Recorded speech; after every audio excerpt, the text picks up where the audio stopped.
तो my dear lovely friends, today I am going to teach you next step cell will, यानी cell will plus b, use of cell will plus b।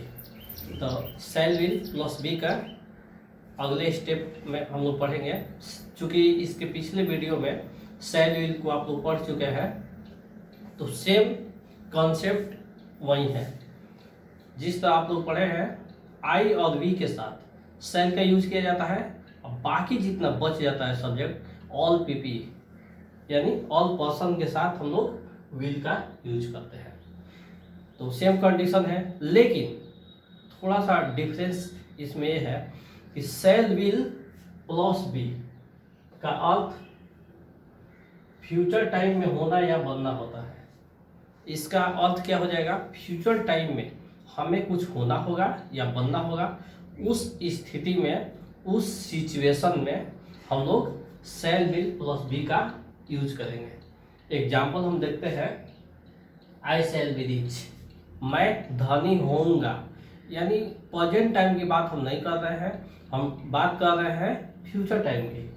We cell be healthy, हम लोग स्वस्थ होंगे। सी will be happy, वह खुश होगी। तो इसमें हम लोग देखते हैं आई और बी के साथ सेल बी और सी के साथ विल बी का यूज किया गया है। तो यानी इसको हम बनाएंगे subject plus shall will plus be plus other words. मैं खुश होऊंगा, सब्जेक्ट क्या है, आई है, तो आई हो गया, सेल हो गया, और उसके बाद बी लगा दिया, उसके बाद अदर वर्ड्स में रिच है तो रिच लगा दिया। इस प्रकार से इस रूल्स के मदद से 5 से 10 सेंटेंसेस आप बनाइए, जिससे कि आपका कॉन्सेप्ट क्लियर हो सके। निगेटिव सेंटेंस में हम लोग देखते हैं, we shall not be poor, हम लोग गरीब नहीं होंगे। They will not be loyal, वे लोग वफादार नहीं होंगे। क्योंकि उनका बिहेव बता रहा है वे लोग वफादार नहीं होंगे, हम लोग इसका अनुमान लगाते हैं। He will not be unhappy, वह अनहैप्पी नहीं होगी, यानी वह अप्रसन्न नहीं होगी, वह नाखुश नहीं होगी। रूल्स देख लेते हैं, subject shall will plus not plus be plus other. इसमें हमको ध्यान देने की बात यह है, आप लोग इसको विशेष रूप से ध्यान दीजिएगा कि यहाँ पर सेल विल के बाद ही नॉट का यूज होगा।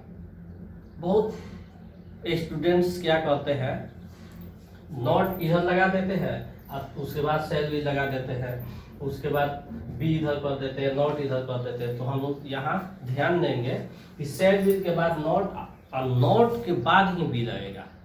ठीक है, इसको शॉर्ट फॉर्म में हम लोग देख सकते हैं, सेल विल को शांत कहते हैं, आप shall plus not is equal to shan't, will plus not is equal to won't कहते हैं। तो यहाँ हम बना सकते हैं we shan't be poor, shall not का शॉर्ट फॉर्म लगा देंगे। They won't be loyal, he won't be unhappy. इस तरह से हमारा सेंटेंसेज बन सकता है। ठीक है, इसके बाद हम इंट्रोगेटिव सेंटेंस में देखेंगे। तो चूंकि कम समय में ज़्यादा पढ़ाने के लिए हम एक ही रूल्स में दोनों रूल्स ऐड कर रहे हैं। ठीक है, और निगेटिव इंट्रोगेटिव सेंटेंसेस को और इंट्रोगेटिव सेंटेंसेस को थोड़ा सा डिफरेंस कलर कर रहे हैं, जिससे कि आप लोग आसानी से समझ सकें। ऐसे तो आप लोग समझदार हैं ही, फिर भी हम प्रयास कर रहे हैं कि वैसे स्टूडेंट्स जो इसे नहीं समझ सकते हैं वो इसे आसानी से समझ लें। देखिए, इंट्रोगेटिव सेंटेंसेज यानी कि प्रश्नवाचक वाक्य, जिसमें हम कोई प्रश्न पूछते हैं। तो इसमें प्रश्नवाद शुरू होता है सेल विल को बाहर निकालने से। देखते हैं, shall we be progressive, shall we be progressive, क्या हम लोग प्रगतिशील होंगे? ये फ्यूचर टाइम की बात कर रहे हैं। शैल आई बी सक्सेसफुल, क्या मैं सक्सेसफुल होऊंगा, यानी मैं सफल होऊंगा, क्या मैं सफल होऊंगा? Will he B tried, will he be tried, क्या वह थका होगा? Will India B powerful? Will India B powerful? क्या इंडिया पावरफुल होगा यानी शक्तिशाली होगा? क्या इंडिया शक्तिशाली होगा? ये हमारा ब्लू कलर है, ये क्या है? इंट्रोगेटिव सेंटेंस है। इसका जो ब्लैक है निगेटिव इंट्रोगेटिव सेंटेंस है, यानी क्या और नहीं एक साथ लगते। देखते हैं। Will he not be rich? Will he not be rich? क्या वह धनी नहीं होगा? Will she not be toll? Will she not be toll? क्या वह लंबी नहीं होगी? Will they not be lazy? Will they not be lazy? क्या वे लोग आलसी नहीं होंगे, पतलाए नहीं होंगे? शैल आई नॉट बी लेबोरियस? क्या मैं मेहनती नहीं होऊंगा? शैल आई नॉट बी लेबोरियस? क्या मैं मेहनती नहीं होऊंगा? देखिए इसमें हम लोग देखते हैं शैल विल को पहले लिख देते हैं, इसके बाद सब्जेक्ट, इसके बाद वीव अदर वर्ड्स, लास्ट में क्वेश्चन मार्क। तो ये हमारा सेंटेंस किसका होता है? इंट्रोगेटिव सेंटेंस का।